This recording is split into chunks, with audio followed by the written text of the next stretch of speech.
Bom dia! Bom dia! Bom dia para você também! Seja bem-vindo à Escola de Profetas! Você, aluno que não está aqui, está aí do outro lado, seja bem-vindo! O pessoal sempre nos diz assim, né? Eu recebo você todo dia na nossa casa. Eu quero dizer que nós também te recebemos. Quando você está aí do outro lado, estudando a tua Bíblia, pegando a palavra de Deus e acompanhando o ano bíblico, você também é um aluno dessa casa. Que alegria, né?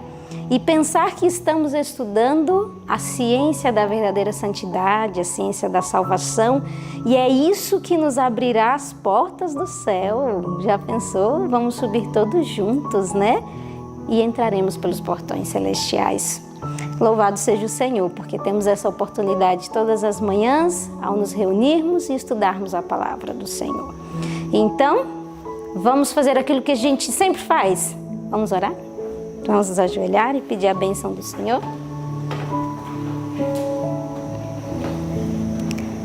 Querido Deus e bom Pai, agradecemos a oportunidade de mais um dia. Mais uma vez, a sua misericórdia se renovou em nossas vidas, e isso eu sei porque o Senhor tem um plano, um propósito para cada um de nós, e queremos usar, Senhor, essa vida que o Senhor nos deu para honrar e glorificar o Teu nome. Por isso que nós abrimos a Tua palavra, por isso que realizamos todos os dias esse ano bíblico, porque é do nosso desejo, Senhor, honrar o Teu nome.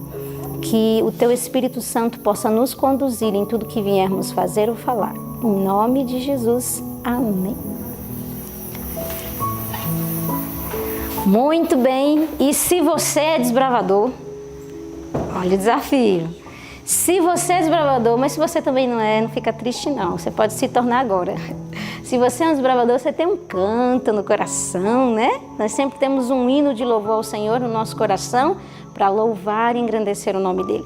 E eu quero convidar todos a louvarmos a Deus com o hino.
Muito bem, Cristo te convida para fazer avançar a obra dele. E você já começou do jeito certo, porque você está aqui com a gente, está estudando a Bíblia e decorando os textos. Essa é uma maneira de fazer avançar a obra do Senhor Deus aqui nessa terra. Então, eu quero te desafiar a pegar a tua Bíblia, abrir lá na carta de Tiago, no capítulo 5. Vai lá. Pega a tua Bíblia, porque agora nós vamos inculcar, nós vamos memorizar esse verso e ele nos servirá como proteção. Pensa só, toda vez que Satanás tentava a Cristo, ele respondia como? Está escrito. Que assim seja conosco, nós também tenhamos o está escrito na nossa boca. Então vamos lá para Tiago 5, 7 e 8, no 3, 1, 2, 3. Tiago 5, do 7 ao 8. Sede, pois, irmãos, pacientes até a vinda do Senhor. Eis que o lavrador espera o precioso fruto da terra, aguardando com paciência até que receba a chuva temporã e serôdia. Sede vós também pacientes, fortalecei os vossos corações, porque já a vinda do Senhor está próxima. Tiago 5, 7 a 8. Tiago 5, do 7 ao 8. Sede, pois, irmãos, pacientes até a vinda do Senhor. Eis que o lavrador espera o precioso fruto da terra, aguardando-o com paciência, até que receba a chuva temporã e serôdia. Sede vós também pacientes, fortalecei os vossos corações, porque já a vinda do Senhor está próxima. Tiago 5, 7 e 8. Tiago 5, 7 a 8. Sede, pois, irmãos, pacientes até a vinda do Senhor. Eis que o lavrador espera o precioso fruto da terra, aguardando-o com paciência, até que receba a chuva temporã e serôdia. Sede vós também pacientes, fortalecei os vossos corações, porque já a vinda do Senhor está próxima. Tiago 5, 7 a 8. Que a paciência que está escrita aqui esteja no teu coração e no meu. Que Deus te abençoe nesse estudo de agora. Bom dia, igreja! Bom dia! Todos os dias a gente fala isso, né? Bom dia, igreja! Mas esse é o desejo de que o dia seja bom. E a prova de que o dia vai ser bom é quando a gente já começa ele crendo que vai ser bom, apesar do que acontecer. E eu desejo um bom dia para você aí de casa. Na verdade, nós da Escola de Profetas desejamos um bom dia para você. Que o Senhor Deus te ajude em cada dificuldade e te fortaleça e te dê muita alegria para passar por tudo aquilo que o Senhor tem reservado para ti. Nosso ano bíblico de hoje está muito lindo. E eu convido vocês a abrirem a Bíblia no livro de Salmos. No livro de Salmos, nós vamos meditar no Salmo 141, Salmo 142 e Salmo 143. E você não pode ficar sem abrir a sua Bíblia também. Vamos abrir juntos? Deus tem versos muito bonitos aqui nesses Salmos. E só para fechar a nossa referência do ano bíblico, nós também estudamos o livro Atos dos Apóstolos. Olha que bênção! Chegar ao fim de um livro é uma grande bênção. A gente começa muitas coisas ao longo da vida, só que terminar é para aqueles que perseveram. E eu quero te parabenizar, em nome de Jesus, por ter perseverado em ler esse livro até aqui. Hoje nós vamos encerrar com um capítulo muito lindo que fala da Igreja Triunfante, é o capítulo 58. Só que antes de ir para o livro, eu queria meditar com você algumas coisas aqui nesses salmos. Quando o teu coração está angustiado, quando as coisas não saem do jeito que você gostaria, ao que você se apega? Vocês aqui, na hora da angústia, o que você faz? Davi, ele inspirado por Deus, nos ensina como que a gente deve agir nos momentos de angústia. E claro, tem muitos salmos que falam de alegria também, e assim a gente aprende como honrar a Deus nos dois momentos. Aqui no Salmo 141, ele vai à presença de Deus. Quando você vê o salmista angustiado, você nunca vê ele procurando ajuda em outro lugar. Ele procura ajuda naquele que tem ajuda para dar, naquele que tem socorro, naquele que tem refúgio. E olha que bonito que o verso 1 diz assim: Senhor, a ti clamo, apressa-te a mim, inclina os teus ouvidos à minha voz quando a ti clamar. Suba a minha oração perante a tua face como incenso, e as minhas mãos levantadas sejam como o sacrifício da tarde. Davi, ele sofria, mas ele sofria nas mãos, ou melhor dizendo, na presença daquele que tinha socorro para dar e ajuda. E Deus o ouvia sempre. Eu também achei muito bonito, e eu não sabia disso, aprendi lendo o ano bíblico. E no livro Patriarcas e Profetas, ali Ellen White, inspirada por Deus, usa o verso 5 que está aqui no Salmo 141. O verso 5 diz assim: fira-me o justo.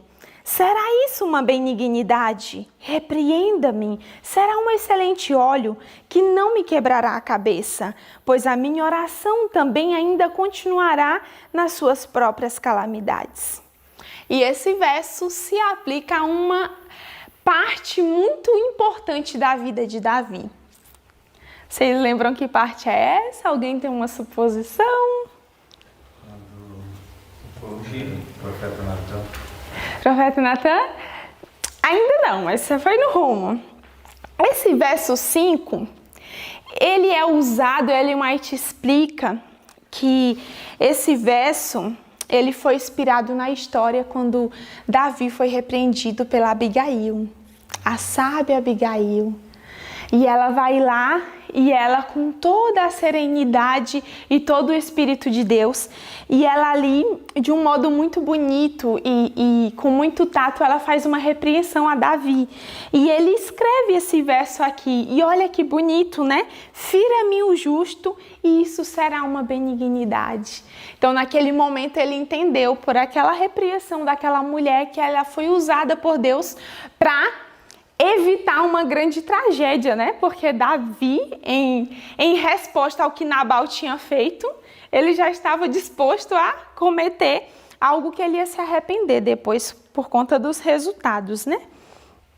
E agora no Salmo 142, começa falando da mesma coisa, né? Com o mesmo clamor.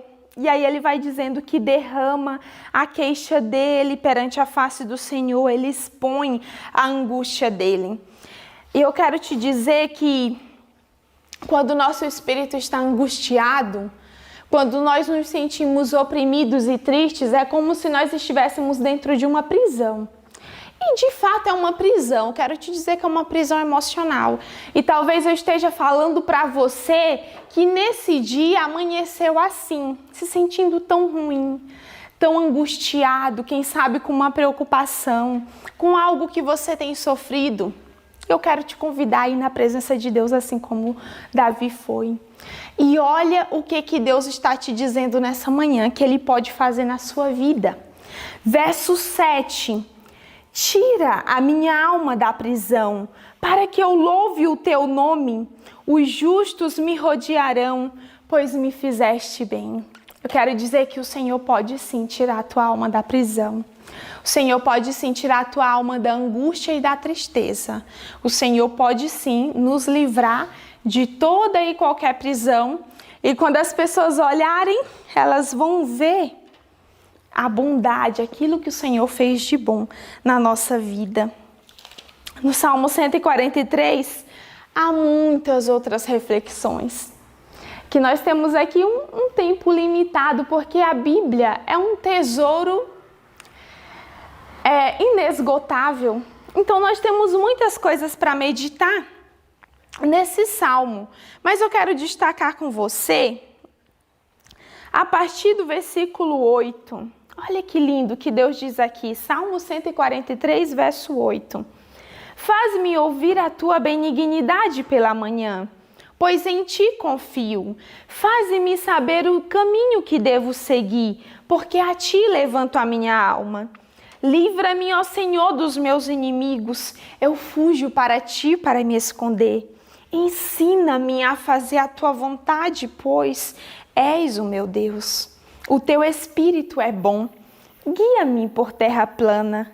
E aí ele encerra a oração dizendo: vivifica-me, ó Senhor, por amor do teu nome, por amor da tua justiça.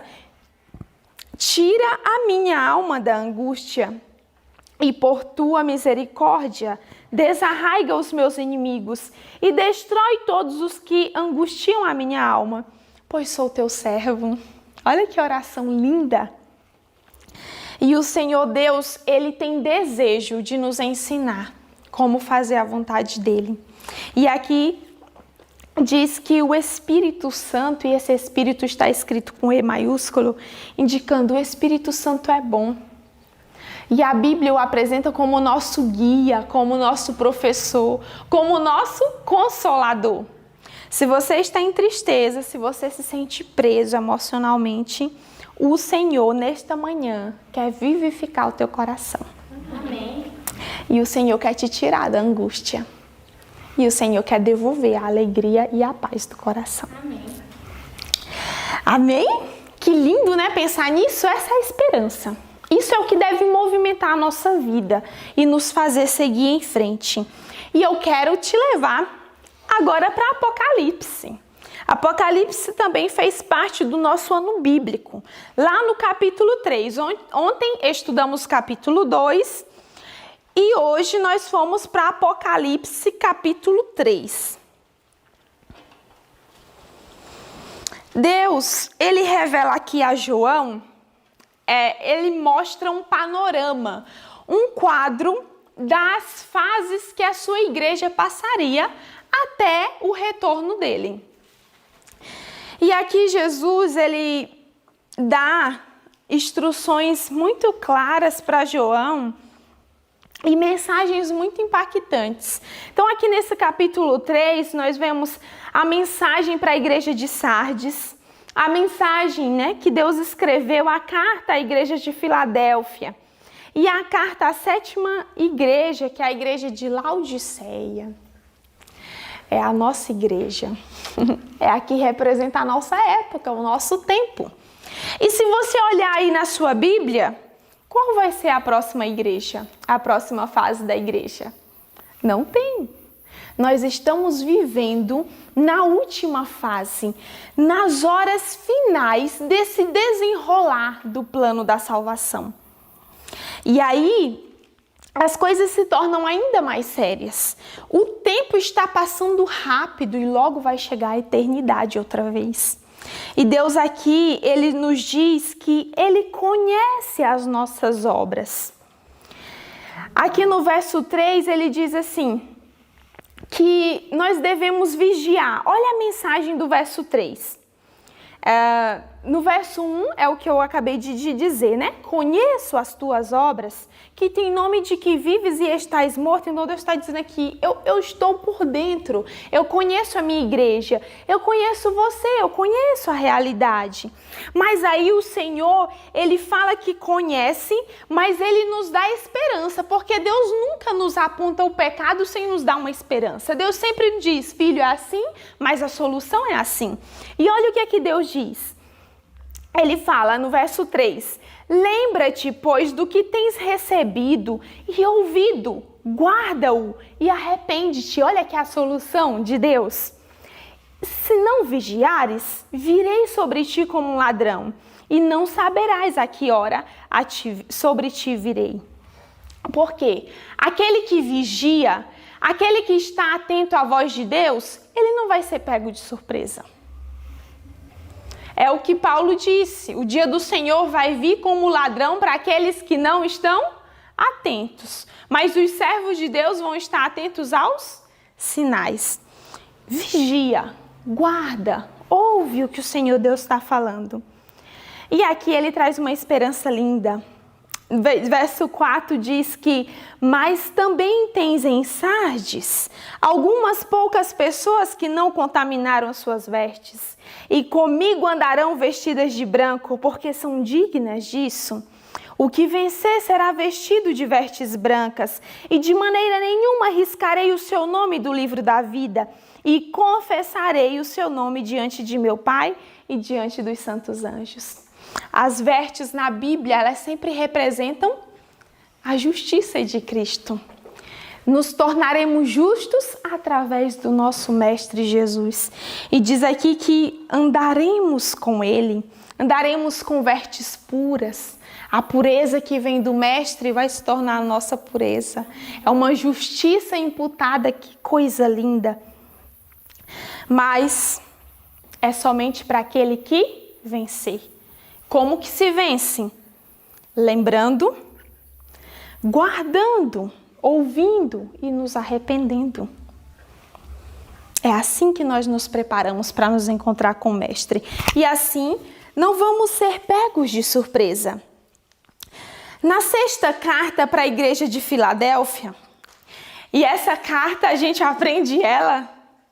E aqui na 6ª carta à igreja de Filadélfia, Olha que coisa linda, essa carta a Escola de Profetas conhece bem. Nós decoramos essa carta e olha quanta coisa o Espírito Santo tem feito. Nós já decoramos 7 versos. No mínimo, nós temos 7 versos de Apocalipse guardados na mesa, na cabeça. E eu falo nós, mas eu sei que muitos aí do outro lado decoram esses versos com a gente. Nós recebemos muitos vídeos e olha que bonito é pensar. Já parou para pensar que assim como você aprendeu a carta à Filadélfia, o Espírito do Senhor pode gravar na sua mente muitos e muitos outros textos? E como muitas vezes nós perdemos tempo em não guardar esses textos na cabeça, né? E aqui há uma promessa linda demais. Uma promessa para aqueles que guardaram a palavra da paciência, que perseveraram na hora da tentação. E a promessa diz que, no verso 12, a quem vencer, eu farei coluna no templo do meu Deus, e dele nunca sairá. E escreverei sobre ele o nome do meu Deus. Mas não só isso, diz que vai escrever também o nome da cidade do meu Deus, a nova Jerusalém, que desce do céu do meu Deus, e também o meu novo nome. Que nome será que você vai ter lá no céu, que eu vou ter lá no céu? O Senhor Deus já tem tudo preparado. E eu quero dizer que aqui na Bíblia está escrito a quem vencer. Mas eu quero dizer que o Senhor já sabe quem vai vencer e o Senhor já tem vitória para você. Amém. Quando Deus nos criou, quando Deus nos dá a vida e nos permite nascer, Deus não está fazendo um teste. E eu sei que isso pode parecer clichê, quem sabe você já ouviu isso outras vezes. Mas eu quero te dizer que é verdade mesmo. Deus tem um modo, uma maneira de fazer a tua vida dar certo. Amém. Deus tem um modo e uma maneira de te fazer vencer. Quando a Bíblia diz a quem vencer, é porque tem um grupo dos vencedores. E em nome de Jesus, o Senhor está nos convidando nessa manhã, mais uma vez, a fazer parte do grupo daqueles que vencem. Escola de Profetas, Deus está nos convidando a fazer parte do grupo dos que vencem. Quando nós lemos Apocalipse, muitas vezes o Senhor diz, filhos, ao vencedor, ao vencedor, ao vencedor, a quem vencer. Se Deus fala isso, é porque tem o grupo dos que vencem. Amém. E nós precisamos estar nele. Porque o Senhor, ao nos criar, Ele já tinha uma solução e um modo, César, para fazer a tua vida dar certo. Para fazer a tua vida, Juju, dar certo em nome de Jesus. Amém. A sua vida, Raquel, Deus tem tudo planejado. Agora, como que se vence? Ouvindo, guardando, aceitando. O Senhor diz que quem tem ouvidos, ouça o que o Espírito diz às igrejas. O Espírito Santo não para de trabalhar. No meu coração, no teu coração, coração de cada um de nós. Pensa aí quantas vezes hoje o Espírito Santo falou com você. Quantas vezes o Espírito de Deus falou com você? O Espírito Santo continua falando. Por último, aqui na carta para Laodiceia, além de deixar claro que o Senhor conhece as obras, o Senhor nessa carta, Ele faz um convite muito bonito. E é o convite expresso no verso 18, que ele diz, olha, vou te dar um conselho, filho. E sabe qual é o conselho?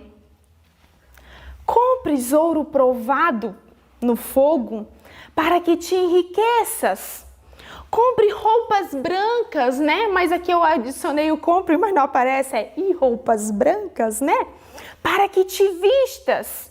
E não apareça a vergonha da tua nudez. O que isso quer dizer? Aceita a justiça de Cristo. Não tenta se salvar pelas tuas próprias obras, a tua própria justiça. Aceita as vestes de Cristo, para que cubra a vergonha da tua nudez. E que unjas os teus olhos com colírio para que vejas. E o colírio aqui é o símbolo do Espírito Santo. E Deus fala: filhos, eu repreendo e eu castigo a todos quantos amo. Sê, pois, zeloso e arrepende-te. Porque ele diz: eu estou à porta e bato. E se você ouvir a minha voz, vai haver transformação. Amém. Quando o Senhor entra na nossa casa e na nossa vida, não tem como mais ela ser a mesma. O que Deus escreveu aqui em Apocalipse, eu falo Deus escreveu, é uma força de expressão. Na verdade foi João que escreveu, inspirado por Deus. Mas esse é o pensamento divino traduzido em linguagem humana. É Deus nos convidando e dizendo: eu não vou demorar a voltar. Eis que cedo venho. Guarda essa esperança, guarda cada uma dessas promessas que foram faladas aqui em cada carta. Cada carta tem uma esperança, uma promessa de Deus muito bonita, uma repreensão. E venceremos ao darmos ouvidos à voz de Deus. E é isso que o livro Atos dos Apóstolos encerra. Encerra com esse pensamento que todos os que ouviram a Jesus, os que guardaram a palavra de Jesus, foram triunfantes e vitoriosos. Porque não tem como perder aquele que aceita a repreensão do Senhor, aquele que aceita a palavra do Senhor. Não tem como se perder. Jesus tem sim cura e jeito e solução para a tua vida. Jesus tem vitória. E sabe como que eu sei isso? Quando eu olho para trás. Quantas batalhas Cristo perdeu? Nenhuma. A igreja de Deus foi triunfando, mesmo em meio à provação, mesmo em meio a fogo, mesmo em meio a sangue, a igreja de Deus foi triunfando. Porque Deus não perde batalha. Aqui nesse último capítulo mostra a grande obra que o Senhor Jesus fez através dos séculos. Quantos séculos se passaram? Aqui o início do livro, aqui no capítulo 58, a igreja triunfante do livro Atos dos Apóstolos, diz: mais de 19 séculos são passados desde que os apóstolos descansaram de seus trabalhos. A história de suas lutas e sacrifícios por amor de Cristo, porém, encontra-se ainda entre os mais preciosos tesouros da igreja. O tempo não pode apagar a obra que Deus faz por meio de um servo. Essa história escrita sob a inspiração do Espírito Santo foi registrada a fim de que, por seu intermédio, os seguidores de Cristo pudessem em todas as épocas ser estimulados a maior fervor e zelo na causa do Salvador. Se você olha, a igreja, ela parece que começou fracassada já. Se você olha com os olhos humanos, começou com 12 homens. E eram os homens mais preparados da época? Homens simples, o Senhor Jesus escolheu. Mas o Senhor Jesus era suficiente para os capacitar. Amém. E a igreja começa com aquele pequeno grupo. Só que só isso não basta. Depois disso veio o quê? Perseguição, né? Mas antes disso veio a glória, o batismo do Espírito Santo. E eles foram movidos e cheios do poder de Deus e começaram a pregar e a colher os frutos também do trabalho de Cristo. E eles, na época deles, eles abalaram o mundo. Agora eu te falo, a igreja de Deus enfrentou perseguição desde o início, enfrentou. Com o próprio Cristo, foi perseguido. E a prova disso é que morreu da pior morte que existia, a morte de cruz. Mas o que para os olhos humanos parece ser derrota, aos olhos divinos é vitória. O jeito do céu olhar as coisas é diferente da terra. E a igreja começa com esses homens e a igreja sofre perseguição. E muitos ali dão a vida. E há uma grande e aparente destruição, porque muitos morrem pelo evangelho. Mas diz que o sangue dos mártires é como uma semente, e vai brotando, e vai brotando, e vai brotando, e vai vindo outros fiéis. Tinha algo de especial na vida desses homens que fazia com que eles permanecessem em face da tribulação. Nós vimos em todo o decorrer do livro Atos dos Apóstolos como os discípulos foram sofrendo, como o apóstolo Paulo sofreu. O que era o diferencial na vida desses homens? Quero dizer a vocês que o que faz um discípulo permanecer até o fim é a comunhão dele com Deus, que o sustenta e que o faz perseverar.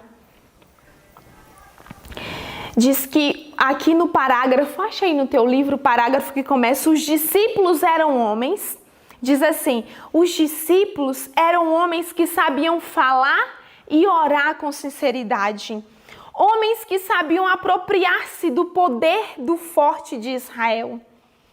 E eu achei isso fantástico, há uma maneira de se apropriar do poder de Deus. E diz que eles tinham essa maneira, eles descobriram essa maneira, né? Eles tinham um modo de falar e de orar que alcançava os corações. Quão intimamente se achegaram a Deus e ligaram sua honra pessoal à honra do trono do Senhor. E aqui eu achei lindo esse diferencial. Olha o que aconteceu. Eles se envolveram tanto com Deus, que diz que quão intimamente se achegaram a Deus e ligaram sua honra pessoal à honra do trono do Senhor. Jeová era seu Deus e sua honra era a honra deles. A verdade dele era a sua verdade e qualquer ataque ao evangelho era como se os golpeassem profundamente no coração. E combatiam pela causa de Cristo com todas as energias de seu ser. Podiam expor a palavra da vida, pois haviam recebido a celestial unção.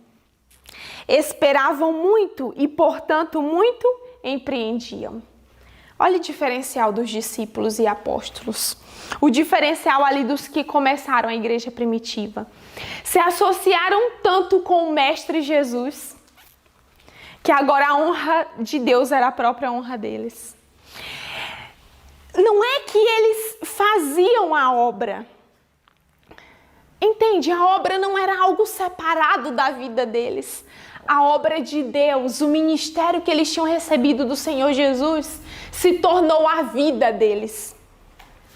E agora, quando a causa de Deus era perseguida, quem que era perseguido? Eles. Era eles que sentiam que estavam sendo perseguidos. Olha essa união com o céu. Quando a causa de Deus estava sofrendo afrontas, a afronta era quem? Eles pegavam para eles iam e lutavam pela causa de Cristo. A igreja cresceu porque aqueles homens se entregaram inteiramente a Deus. E disse aqui o livro que a consagração deles foi tão completa que eles perderam de vista o eu. Já não era mais só Paulo. Era impossível falar de Paulo e não falar de Cristo. Era impossível falar de João e não falar de Cristo. Falar de Timóteo e não falar de Cristo. A vida deles se uniram à de Cristo e se tornou uma. A obra deles, a vida deles agora era a obra de Cristo. Era o ministério que Deus tinha dado. Quanta coisa mudou, né? Se você olha para a realidade da igreja hoje, a obra de Deus se tornou algo, não digo de modo geral, né? Mas comumente nós vemos que a obra de Cristo, o trabalho, o avanço da igreja, o crescimento do evangelho se tornou uma parte da vida de muitos cristãos, mas não a vida do cristão. E aí tem aquele texto muito conhecido que diz que o verdadeiro cristão nasce no reino de Deus como? E aí é o crivo para a gente pensar. O meu desejo de salvar, de ver a obra de Cristo crescer, é um desejo tão forte que isso se torna a minha vida? Ou você só fala de Deus quando sobra um tempo? Ou a obra de Deus é algo à parte, você vive a sua vida normal, no fim de semana vai na igreja e ficou algo à parte? A vida desses homens é uma prova de que quando você se une a Deus totalmente, a obra de Cristo passa a ser a tua obra também, a minha obra, a nossa obra. É uma união do céu com a terra.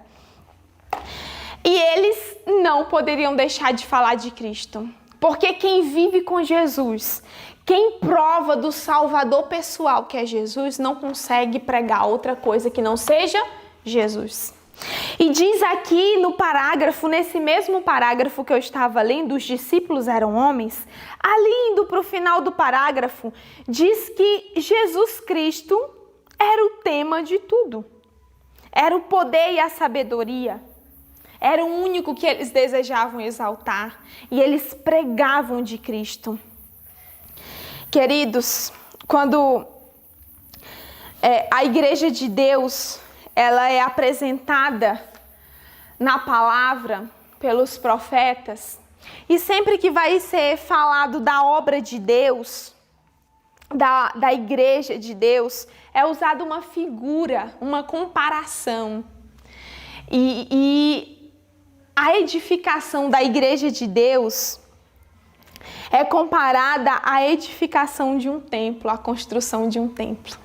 Então você vê Zacarias falando isso no capítulo 6, verso 12 e 15. Você vê Isaías, em Isaías 60:10, falando sobre isso. Pedro também fala sobre isso lá em 1 Pedro 2, verso 4 e 5. Então a figura da construção de um templo é frequentemente usada nas escrituras para ilustrar a edificação da igreja. Então você vê ali Pedro falando sobre pedra viva. E quando nós olhamos para o passado, nós vemos que esses homens, eles edificaram, eles construíram um templo espiritual, né? Edificaram a igreja sobre o fundamento que é o Senhor Jesus Cristo. E diz que eles trouxeram para a igreja pedras preciosas, pedras que brilham até hoje na escuridão das trevas. E eles foram construindo num firme fundamento. E a prova disso é que a obra deles persiste até hoje. Perdura até hoje. Olha que coisa bonita aqui que está no parágrafo que começa reis e governadores. Acha esse parágrafo aí, reis e governadores. Aqui nesta minha edição do livro Atos dos Apóstolos está na página 597. Diz assim: reis e governadores, sacerdotes e príncipes procuraram destruir o templo de Deus, mas em face de prisões, tortura e morte, os fiéis prosseguiram na obra e a estrutura cresceu bela e simétrica. E o final do parágrafo: com uma fé inabalável e inquebrantável coragem, levaram avante a obra. Que coisa linda! Com o tempo, muitos construtores foram caindo, foram morrendo. Muitas pedras preciosas, né? Foram ali, os construtores foram parando de trazer pedras preciosas. E o livro apresentou aqui o grande Estevão, Tiago, que foi morto à espada, Paulo, que foi decapitado, Pedro, crucificado de cabeça para baixo, João, exilado. Contudo, no entanto, todavia, a igreja cresceu. Porque os construtores construíam, mas quem era o fundamento? Cristo. Cristo era o fundamento, mas também ele é comparado como aquele que é o cabeça. Então, Cristo estava no comando da construção e na edificação do seu templo, através de todas as eras. Mesmo quando os grandes construtores morreram, o Senhor continuou erguendo a sua igreja. E o tempo foi passando, mas o Senhor nunca deixou de ter construtores. Eu quero dizer que aqueles que uniram a vida com Deus e fizeram grande obra para Deus e trouxeram pedras preciosas, ouro, prata, foram se destacando nas suas eras. Lembra do grande Wycliffe? John Hus, Jerônimo, Martinho Lutero, Zwinglio e tantos outros nomes que foram citados aqui e milhares de outros que não foram citados. Quero dizer que Deus nunca deixou a igreja dele perecer. Amém. E quando a igreja parecia que ia cair e que Satanás tinha triunfado, o Senhor sempre teve um remanescente.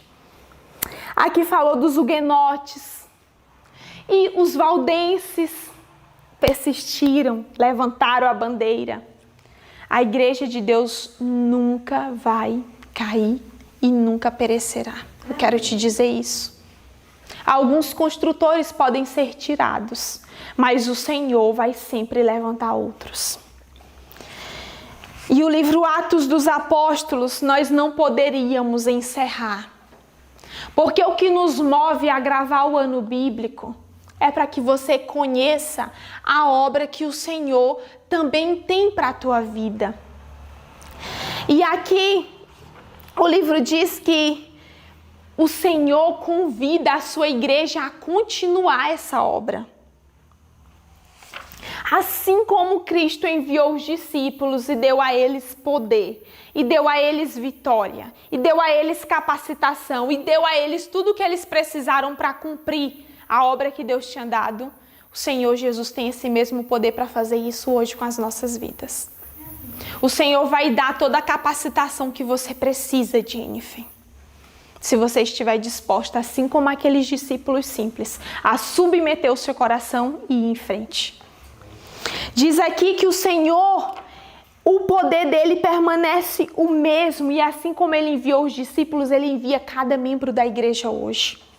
Você, como adventista do sétimo dia, como remanescente do Senhor, tem sim uma grande obra para fazer. O Senhor nessa manhã te chama para ser um construtor na grande edificação dele. Queridos, olha que coisa linda. E nós já estamos encerrando. Mas eu não posso encerrar sem essa mensagem tão bonita, tão linda. Diz aqui, acha esse parágrafo que diz assim: Cristo confiou à igreja.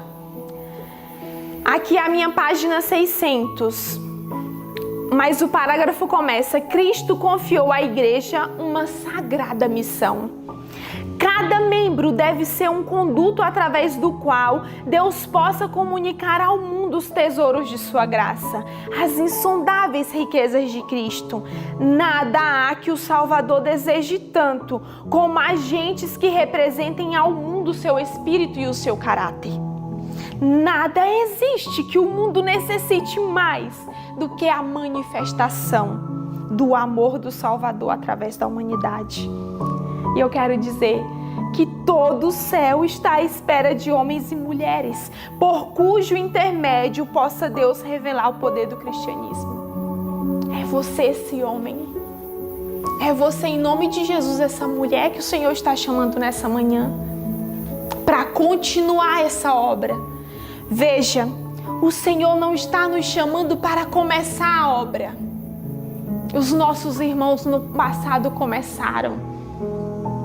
O Senhor não está nos chamando para dar andamento na metade da obra. O Senhor está nos dando uma vaga, uma oportunidade para fazermos parte do final da obra. Nós já não temos mais tanto tempo. O Senhor Deus está terminando a sua grande construção, edificação.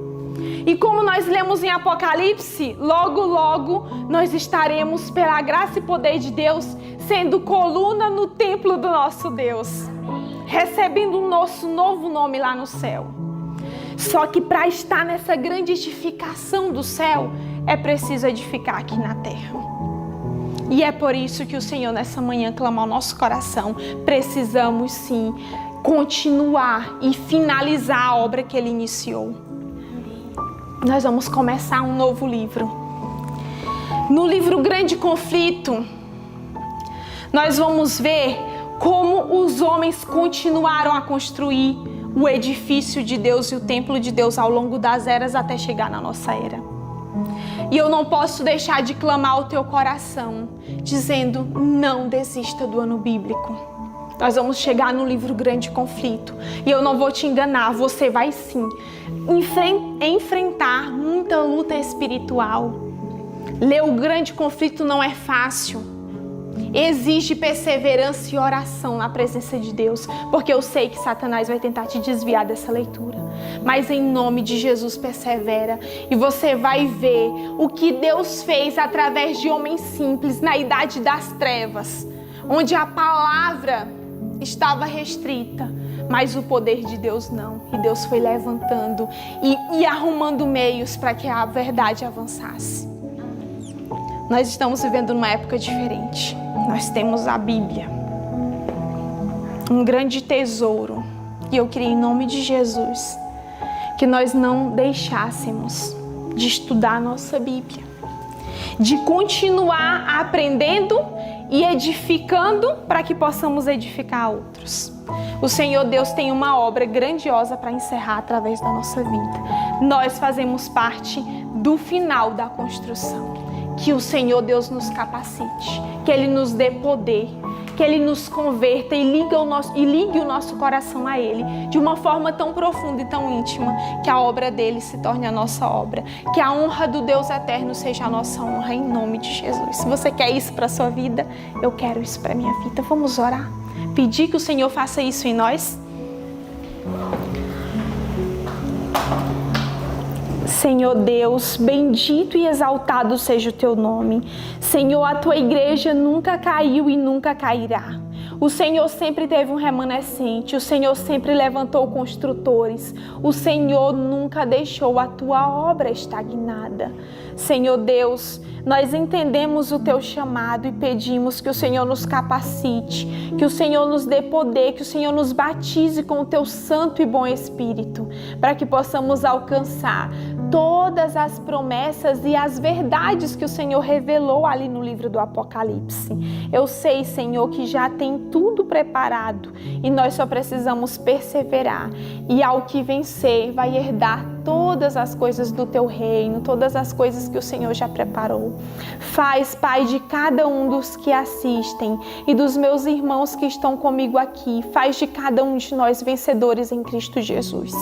Que o Senhor quebre todas as prisões da nossa alma, que o Senhor quebre as angústias, tudo aquilo que Satanás possa usar para nos impedir de vencer. Que possamos continuar construindo e edificando, mesmo em meio a lutas e provações. Que possamos ser vitoriosos, assim como os nossos irmãos, os discípulos foram. Em nome de Jesus, amém. Amém. Que o Senhor Deus te abençoe muito, que você lembre disso durante este dia. Medite e até amanhã.